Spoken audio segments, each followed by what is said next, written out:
The Camelot Empire lasted 208 years. The Macedonian Empire of Alexander the Great lasted 231. The Roman Republic lasted 233. Romanov Russia lasted 234. Today, the United States of America is 244 years old. What happens next? Where do we go from here? What do we build out of the ashes? Hello, I'm Kanaz Phylan, and these are notes from the end of time.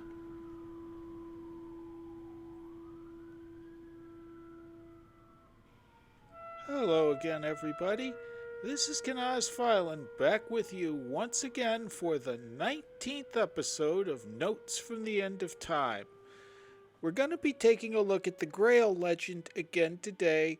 Last week I talked about how the situation in 5th century Britain after Rome pulled out and the collapse of British civilization into what they call sub-Roman Britain may provide some pointers for what we can expect in the years to come.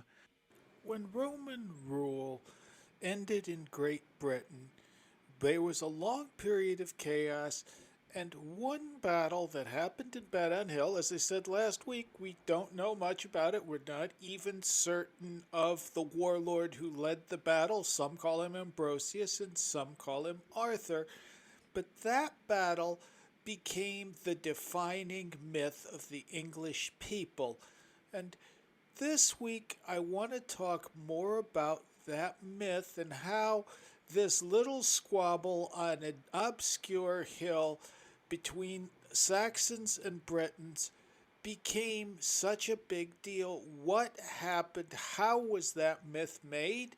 Because if we're coming into a collapse, and I think it's inevitable we are coming into a collapse, and I think, in fact, it's inevitable that it's going to happen sooner rather than later, we need to think about the myths that we are creating. What are people going to be saying about us 500 years from now, 1,000 years from now? What stories are they going to tell about the fall of America and about the new states that arise in its wake? And to that end, let's take a look at a source that was written about 300 years after Gildas told his story of the Battle of Badon Hill. It's called Historia Britannicum. It is attributed to a Welsh monk named Nennius. The story he tells has sources from Old Welsh. He was a Welsh monk.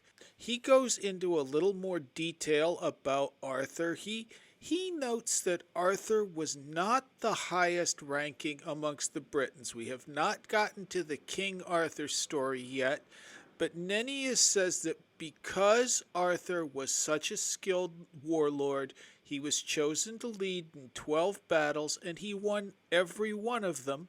At the 8th battle, he wore an image of the Virgin Mary on his shoulders, and what he might have meant there was not that he was carrying a Virgin Mary on his shoulders, but he may have mistranslated the word for shield. So in other words, he had an image of the Virgin on his shield, and through the power of our Lord Jesus Christ and the Holy Mary, put the Saxons to flight and pursued them the whole day with great slaughter.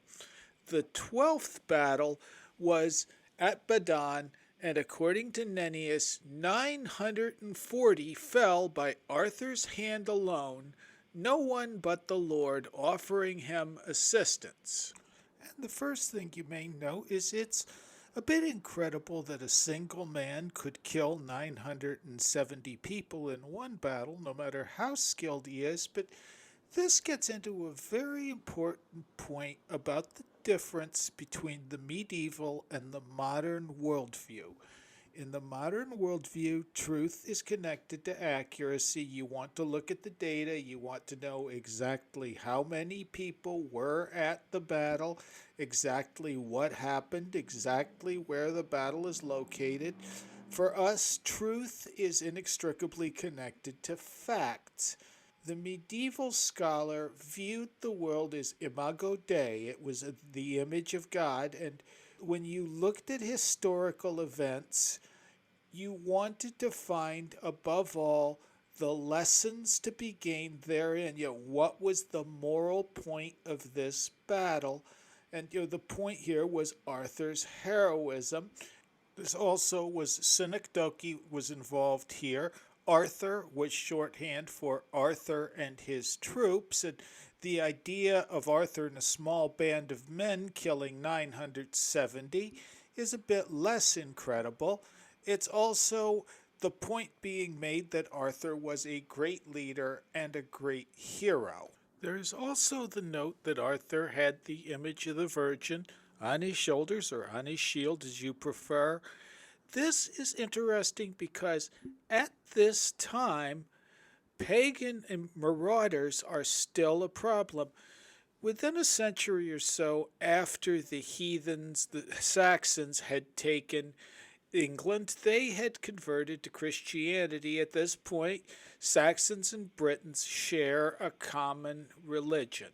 But you still have heathen Northmen coming in and raiding. In 793, you have a famous raid on Lindisfarne. You had raids on monasteries up and down off the coasts of Britain, the famous prayer from the fury of the Northmen, "Deliver us, O Lord." The Northmen had taken territory in France and continued to raid it. They would continue to do so. So pagan marauders were a very real threat. There was also the threat, while France is dealing with pagan and marauders, a significant chunk of the old Roman province of Hispania, modern-day Spain, is under the control of the Emirate of Cordoba and is Muslim. And so, as we see, for several centuries after the fall of Rome, things were pretty chaotic in Europe. The people in Britannia and in Gaul had not been particularly fond of the Romans when they occupied them. They fought pretty bloody wars to try to keep them out. But once they were gone and chaos commenced, they came to look back on Rome, the Roman occupation times, as a sort of golden age. And one of the things that they looked upon nostalgically, one of the things that provided a cohesive sense of unity for them was a religion which really was only introduced in the twilight of the Western Roman Empire, Christianity. And Christianity did not catch on with the Muslims, but it certainly caught on with the Northmen. The Saxons converted to Christianity, as I'd mentioned earlier, not long after occupying England. In the 9th century, you started seeing heathen Northmen making raids on the coast of France, bordering on the English Channel. In 911, King Charles the Simple strikes a deal with one of the northern warlords, Rollo, and if Rollo agrees to become his vassal, in exchange, Charles cedes to him the land which was already occupied by northern invaders, and as a condition of this, Rollo converts to Christianity, and much as the Britons who had fled the Saxons in the 5th century were living in a coastal area called Brittany, we saw this region became known as, the land of the Northmen, or as they call it in French, Normandy, and this is where we get the Normans from. They are descended from Northmen who came into France and converted to Christianity, married into the local population. In the later days of the Roman Empire, Constantine and later his successor Theodosius, who made Christianity the official religion, envisioned one religion for the entire empire. There had been moves towards this a bit earlier. Aurelian tried to set up a Sol Invictus cult, which, as I have mentioned before, Constantine was a devotee of Sol Invictus.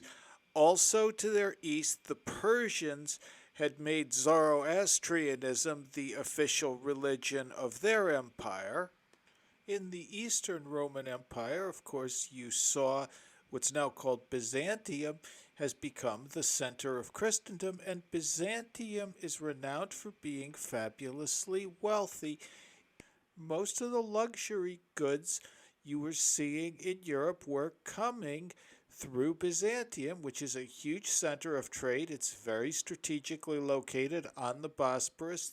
They were bringing in silks from China, spices from India, gold, silver. Byzantium was seen as a place of power and order, and when you're living in an area full of small towns that are regularly facing battles, like attacks from one warlord or another, that's very, very appealing. So Christendom came to be seen as a civilized religion, as a religion that would put you in touch with the greater world, and it also, not coincidentally, gave you better access to trade, the better access to education. Latin, which was the lingua franca of the Roman Empire, of course, became a lingua franca in Christendom. But here was a rather interesting thing. The educated Romans, for them, Latin was more a common tongue for the people. They tended to do their affairs and their writing in Greek. That persisted in the Eastern Roman Empire. By about the 7th century, a lot of the Constantinople's language, lingua franca, was Greek. Latin was a second tongue, and in fact, it came to be looked down upon a bit because Byzantium saw Western Europe as a land full of uncivilized, superstitious barbarians. And this would create a lot of tension that would blow up later as it was called the Great Schism. It's the schism that separates Orthodoxy, what we call today, Eastern Christianity, from Roman Catholicism, which of course is headquartered in Rome and is very much influenced by the Western Roman Empire. Christianity also provided a moral language and an identity which could bring different tribes and different groups together, or at least provide them with a framework for negotiation and debate. Now, I am not saying that intertribal squabbling ended altogether. Europe, early medieval Europe, and Europe during the Middle Ages was a very violent place. There was still a lot of what we would call crime rates, highwaymen, homicides. That was still a rough and brutal place, but there was also room for people to go beyond those tribal affiliations and those blood feuds and to start working together as Christian soldiers against a common enemy. And this was one of the things that really helped to shape a European identity in the Middle Ages. From pretty much the 10th century on, to be European was to be Christian. There definitely were conversions at sword point. Charlemagne famously beheaded some Franks who refused to convert to Christianity. Boniface chopped down some sacred oaks. But Christianity spread as much by or more by osmosis than by bloodshed. People joined Christendom because they felt that Christendom offered safety, security, and benefits, and because they found that that spiritual message resonated with them. And it's also important to note that Christianity did not entirely eradicate the pre-Christian beliefs and folk tales that came before it. Rather, it incorporated them into a greater narrative. Let's look again. Let's go back to Nennius in 830. He tells the tale that Gildas had mentioned earlier about Vortigern, the evil king who brings the Saxons in.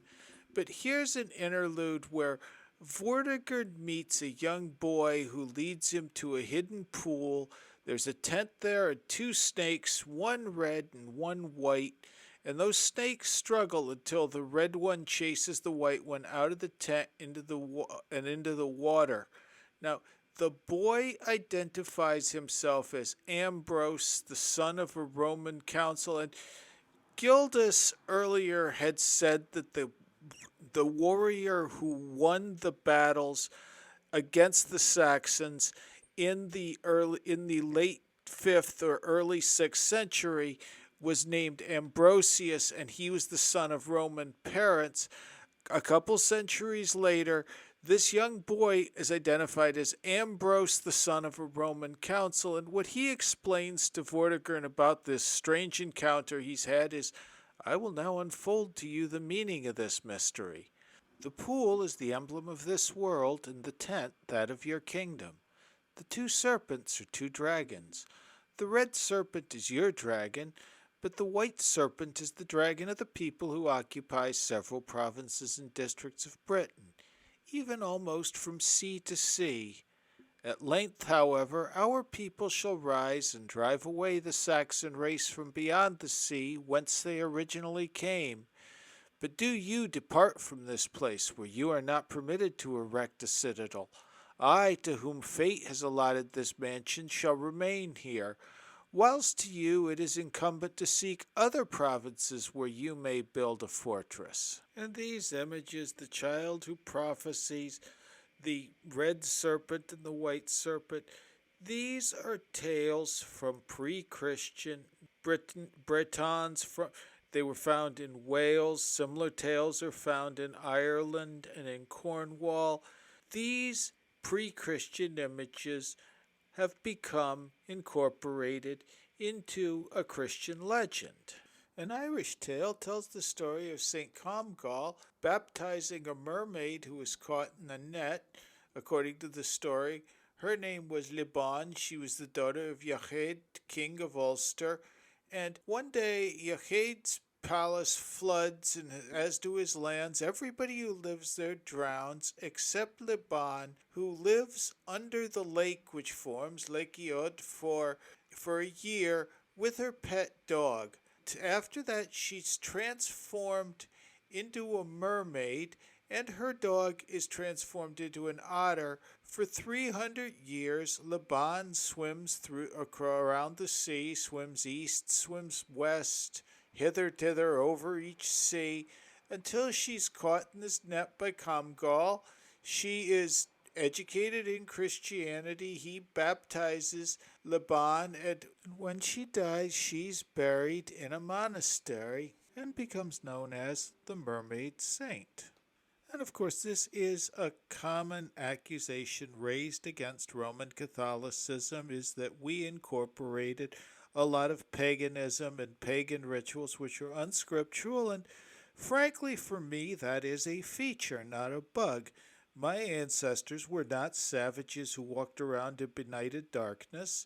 They were seeking the truth, and as J.R.R. Tolkien said, one of my favorite quotes by Tolkien is, anybody who sets out to sail toward the true harbor and seeks the truth will get a glimpse of the truth. Christianity did not arise in a vacuum. It shaped the lives of its adherents, but its adherents also shaped Christianity, and they shaped Christianity according to their worldview.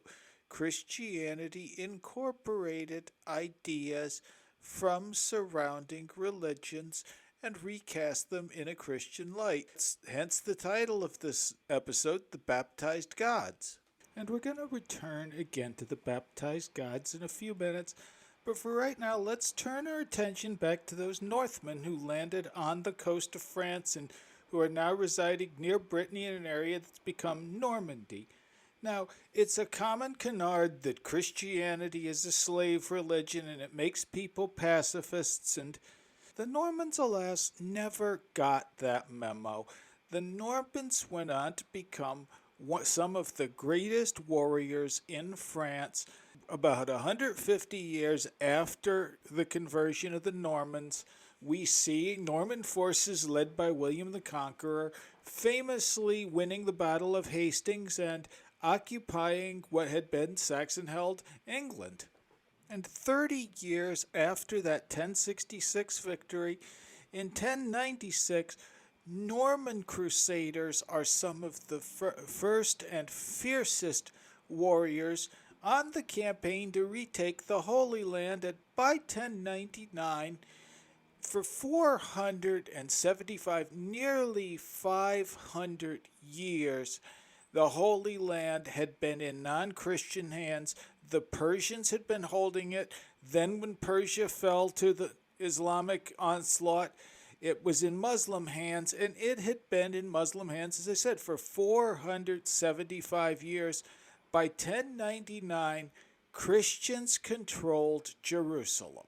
And this had a profound cultural effect on Europe and on European Christianity in a number of ways. One of the first things that happened was we started seeing a big craze for relics. Now, I should explain, as a Catholic, veneration of relics has always been part of the religion. Altars still contain the bones of saints in many cases. That is not something new, but what was new was the unprecedented enthusiasm about relics. Now that we controlled Jerusalem and we controlled the sites where Christ was born, where Christ preached, where Christ was crucified, people started finding relics all over the place. And even then, there was some suspicion about the provenance of many of the relics. There was a joke going around that was contemporary, that if you put all the splinters of the true cross together, you could build a boat with it. There were multiple churches who claimed to be holding the prepuce of Jesus. By that they meant the foreskin of Jesus, which was removed during his circumcision. I'm not sure why anybody would have thought to save that, but I guess they didn't have baby pictures in those days, so there were thorns from the crown of thorns. There is still one I believe it's in Notre Dame Cathedral. I am not sure where it is now after the fire, but King Louis, St. Louis, brought one back from the Crusades. There were just this craze to find pieces of ancient Christian history. And that becomes reflected as we start seeing stories about the Holy Grail. In these stories, the Holy Grail is traditionally the cup Jesus used at the Last Supper, and a cup in which some of his blood was gathered after he was taken down from the cross. And there's also a holy lance, which is the lance which a soldier pierced his side with. As they appear in the stories, the spear bears a great deal of resemblance to the spear of Le in Celtic mythology. It's a spear which wounds a king in the thigh, as they say in the myths. Anybody reading in medieval times would have known what you meant was this emasculated the king or wounded him in the genitals, and turns a verdant kingdom into a wasteland. The Holy Grail, with its power to heal, its power to feed hundreds, is very similar to the Cauldron of Dagda. There's a syncretization of both these ideas. The Grail and the Lance are wholly Christian and wholly pre-Christian, and the conduit which links them is a figure who's mentioned once in passing in the Gospels. It's a man named Joseph of Arimathea. Now, in the canonical Gospels, Joseph of Arimathea lends his tomb to Jesus so that Jesus can get a proper burial after he's crucified. But there were other stories about him in apocryphal Gospels which were not placed within the Holy Bible, were not considered sacred scripture, but which were familiar to many of the scribes and monks and troubadours who first started compiling these Grail legends. One of the more extended stories of Joseph comes from the Gospel of Nicodemus, and it's also known as the Acts of Pilate. And in the Gospel of Nicodemus, we're told that after Christ was crucified, the Pharisees captured Joseph of Arimathea and imprisoned him so they could kill him on Sunday. Now, when the Pharisees come to his cell that morning to take him out to be executed, they find that his cell is empty and there's nobody there, and that's their first surprise of the day. Now, the Pharisees, according again to the Gospel of Nicodemus, are facing really increasingly uncomfortable questions from people that are asking them, I thought Jesus was crucified, but yet I saw him at the market.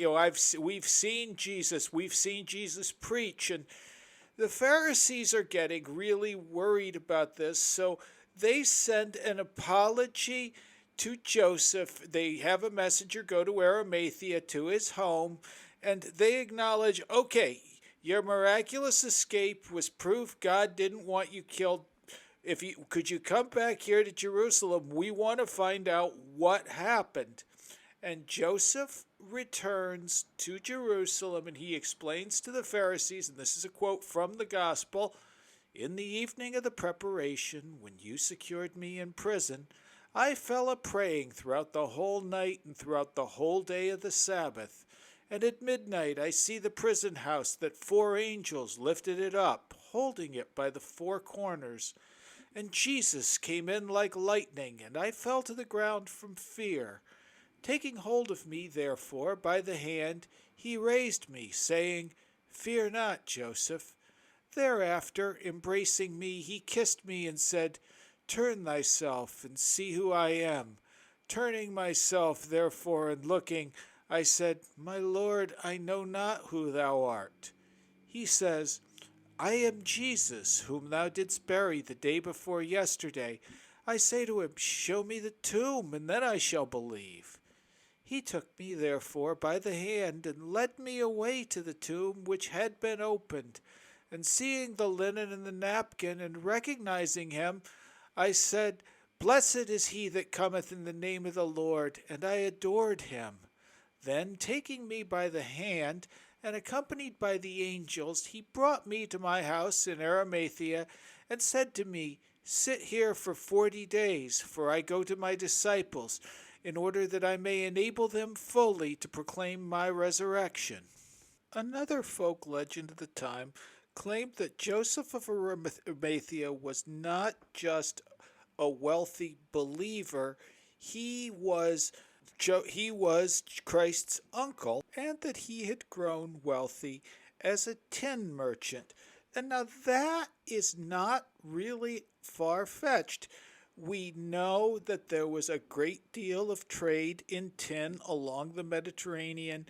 We have found Phoenician merchants, tin ingots that we found. We've done isotope checks, and that tin came from what was at that time one of the largest tin mining sites in the ancient world. It was at Cornwall. And so a legend grew up that a teenage Jesus had traveled with his uncle to Cornwall on a business trip, and this is the tale that inspired William Blake wrote a poem called Jerusalem, and did those feet in ancient times walk upon England's mountains green, and was the holy Lamb of God on England's pleasant pasture seen?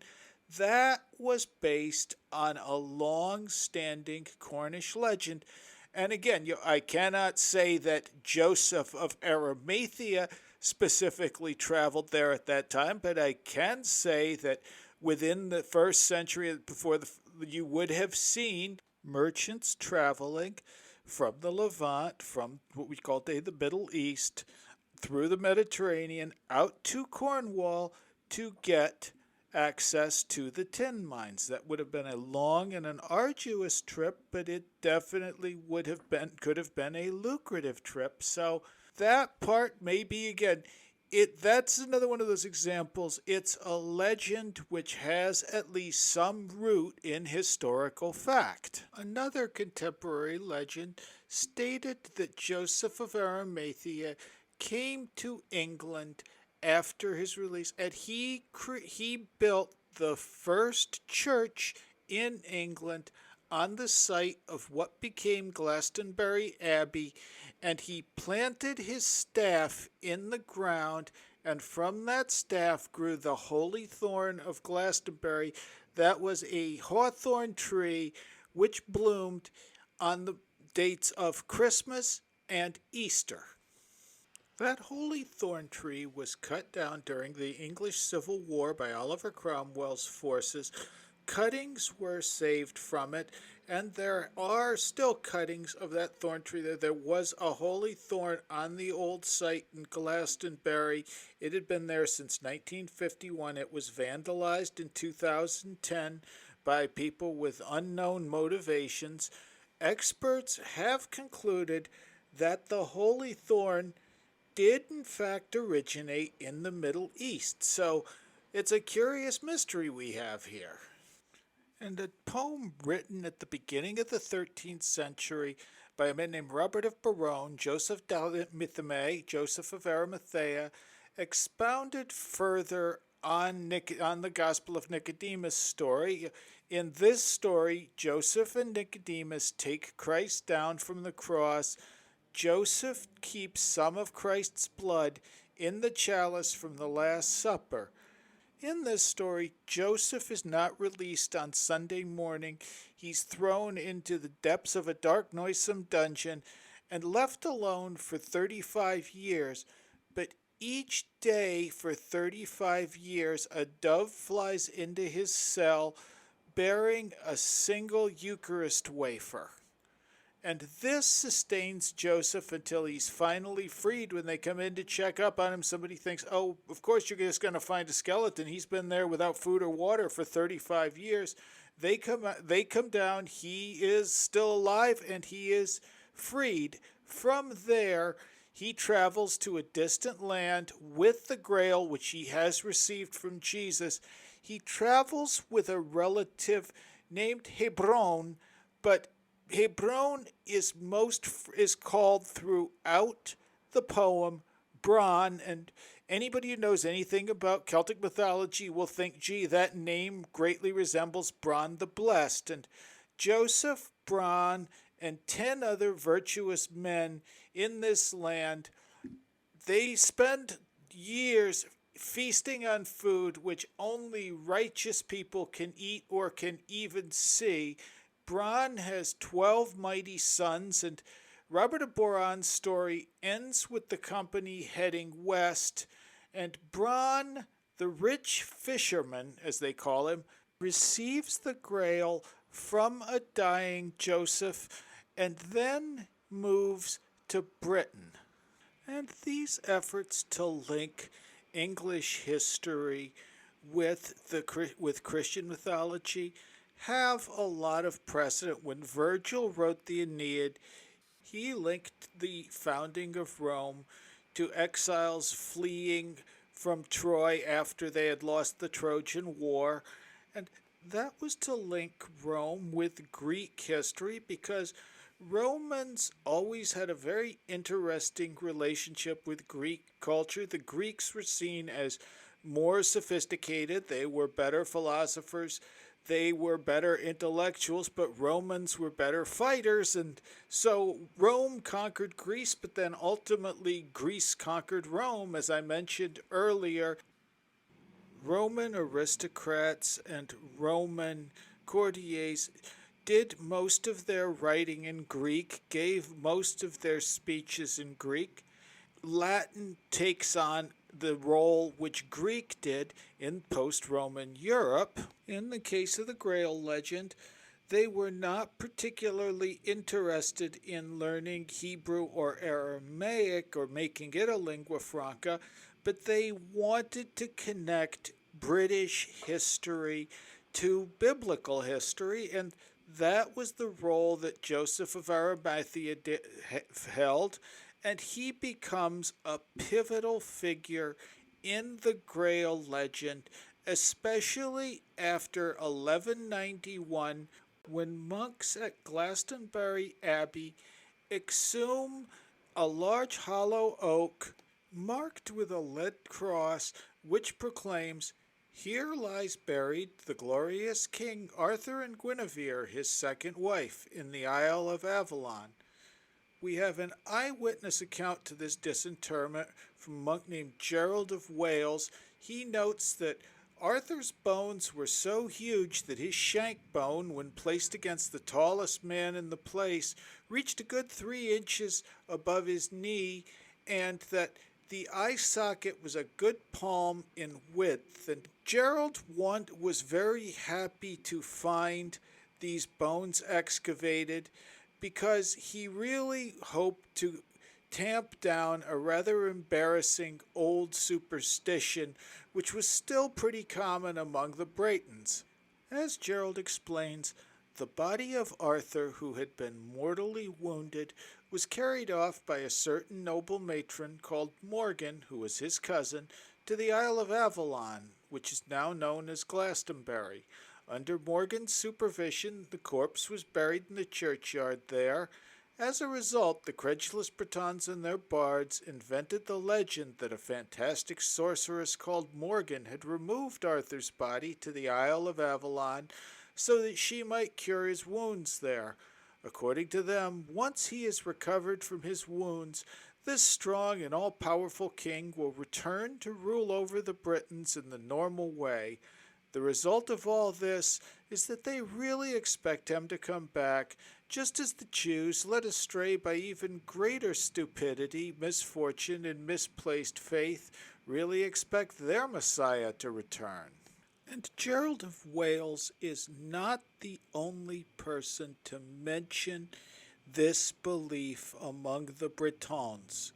In a poem which he released privately in about 1140 or thereabouts, called Vita Merlini, The Life of Merlin, Geoffrey of Monmouth, who's a historian I want to talk about more next week when I discuss Thomas of Malory and his Morte d'Arthur, gave us describes Arthur's final resting place. More precisely, he has Merlin wilt Mad Merlin, who's very similar to a figure like he's found throughout the Celtic and Gaelic world. The Scots call him Lailekin. In Ireland, he's known as Mad Sweeney.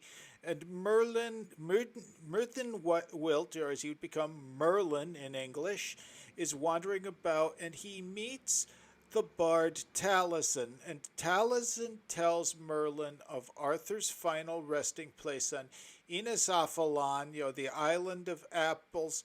And he says that is the place where 9 sisters exercise a kindly rule over those who come to them from our land. The one who is first among them has greater skill in healing, as her beauty surpasses that of her sisters. Her name is Morgan, and she has learned all the uses of plants in curing the ills of the body.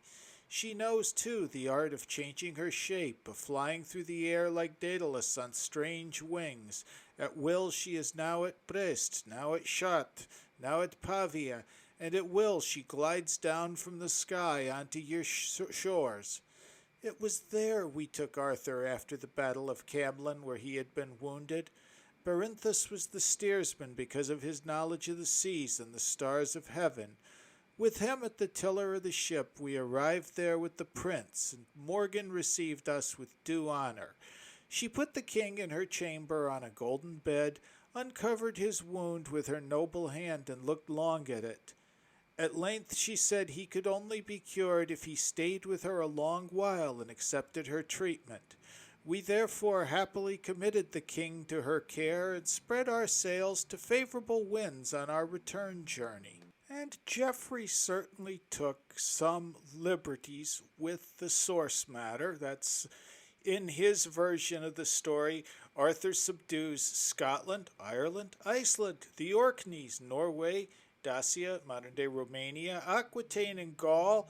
He defeats the armies of Lucius Tiberius and conquers Rome. His father, Uther, has Merlin use magic to move Stonehenge from Ireland to its present location. All these things, they were not gullible in the 12th century. They were aware that maybe Geoffrey of Monmouth had exaggerated things a bit, but as William of Newburgh, who was writing at the very end of the 12th century, somewhere between 1196 and 1198, puts it, all the things which Geoffrey took care to write about Arthur, and either his predecessors after Vortigern or his successors, can be seen to have been partly concocted by himself and partly by others, either because of a frenzied passion for lying or in order to please the Britons, most of whom are known to be so primitive that they are still said to be awaiting the return of Arthur and will not suffer themselves to hear that he is dead. There was even a fair bit of skepticism about the Glastonbury find. There was a fire in 1184 at Glastonbury Abbey which destroyed a few buildings. In 1189, Henry II, who was Glastonbury Abbey's most generous patron, died, and so by 1191, Glastonbury Abbey was desperately short on funds, and it needed money for rebuilding and for maintenance, and the tombs of Arthur and Guinevere were certainly found at a very convenient time. We can't confirm who was in the tombs of Arthur and Guinevere. Unfortunately, the great marble sarcophagi that they built for King Arthur and Queen Guinevere was destroyed during the Reformation. The contents inside were scattered, so we have nothing to go on for what was in that sarcophagus or who was in that sarcophagus. But one thing we know for certain is that for every skeptic, there were hundreds of believers who were ready to pay homage to Arthur, Guinevere, and Joseph of Arimathea. Glastonbury Abbey became a major pilgrimage site and transformed these Christian and pre-Christian legends into something which helped shape an English identity the way the Homeric poems had helped create a Hellenic people in Greece. So by the mid-13th century, the foundations of Camelot were firmly in place. You have this potent blend of history, mythology, Christian and pre-Christian thinking that has created an internally contradictory at times corpus of legend that yet rings true. Again, getting back to that Tolkien quote, it points toward the true harbor. Tales of brave King Arthur and his noble knights inspired crusaders to deeds of glory, and those deeds would then be woven back into the Arthurian tapestry. But the problem was, just like the 6th century warlord whose story started this whole myth cycle, the Pope would raise a crusade, knights would come in on the crusade, they'd either win or lose, but they didn't stay in the Holy Land. That Europe never colonized the Holy Land, never ensured that there was a strong, lasting Christian presence there. They just had rotations of various knights, and so they kept losing territory.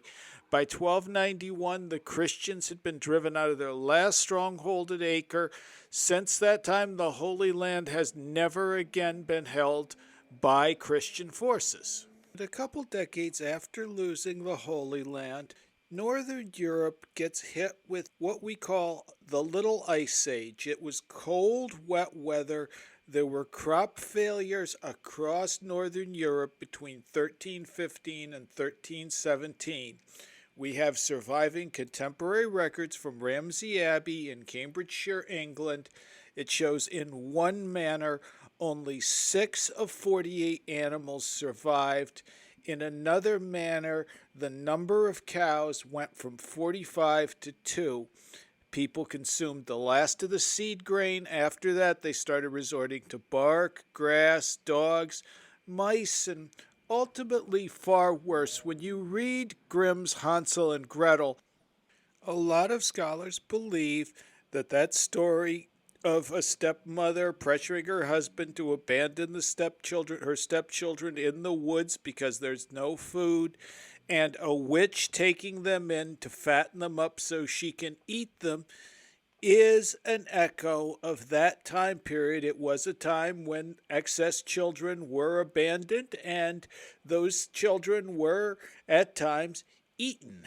The Great Famine claimed an estimated 10% of Northern Europe's population between 1315 and 1317. Not until around 1325 did crop production return to normal in the region. Then, in 1347, 12 ships full of Genoese merchants who were fleeing a Crimean epidemic landed in Messina, Sicily.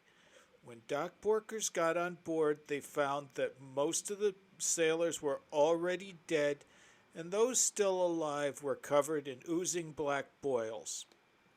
By 1348, the Black Death had spread throughout southern Europe, and between 1347 and 1353, the Black Death killed between 25 and 50 million Europeans.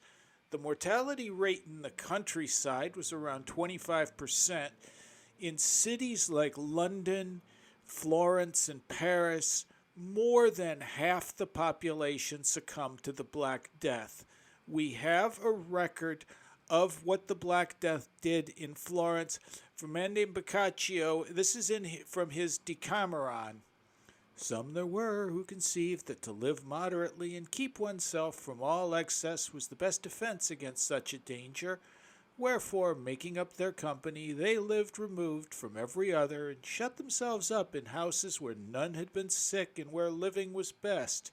And there, using very temperately in the most delicate viands and the finest wines, and eschewing all incontinence, they abode with music as such other diversions as they might have, never suffering themselves to speak with any, nor choosing to hear of any news from without of death or sick folk.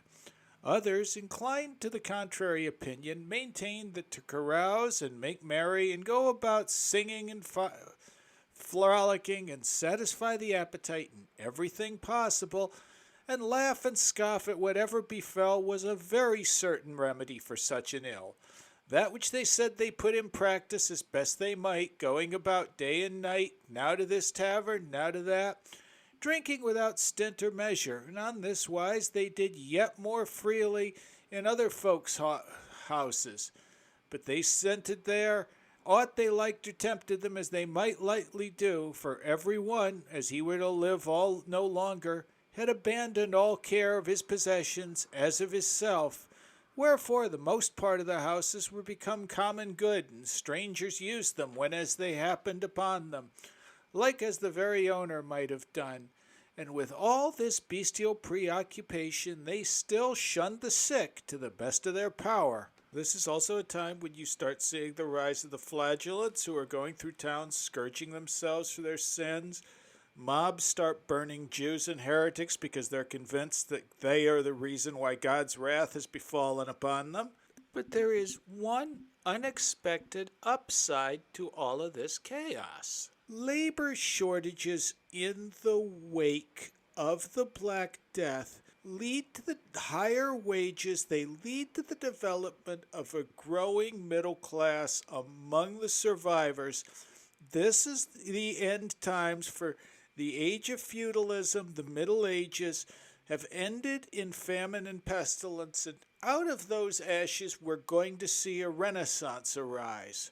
And so this is bringing this back into the current era. The first thing that jumps out at me is just how important these myths are to the development of a people, how they survive some of the worst tribulations and they're passed down, and they keep our memory alive. Maybe it's not what we of the modern day would call an accurate memory, but it's a true memory. It's a memory of the best of our spirit, a memory of the best we can be, a memory that there's something greater to strive toward.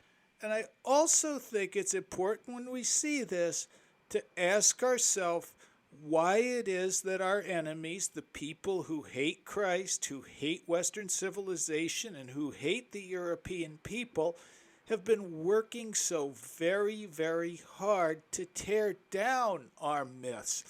to knock down the statues of our heroes. They know the power of those memories, and they know the power of heroes, and they fear our heroes the same way they scurry away like cockroaches every time they see a cross. We may have forgotten the power of our heroes, but our enemies have not. And I tell you this, if we remember those heroes, if we remember their deeds, if we remember those portraits which were painted of our collective soul, there is nothing that will stand in our way. And so I'd like to close this out in the name of the Father, and of the Son, and of the Holy Spirit. Thank you very much for listening. This has been the 19th episode of Notes from the End of Time. Kanaz Filan here with you, and may God bless us, each and every one.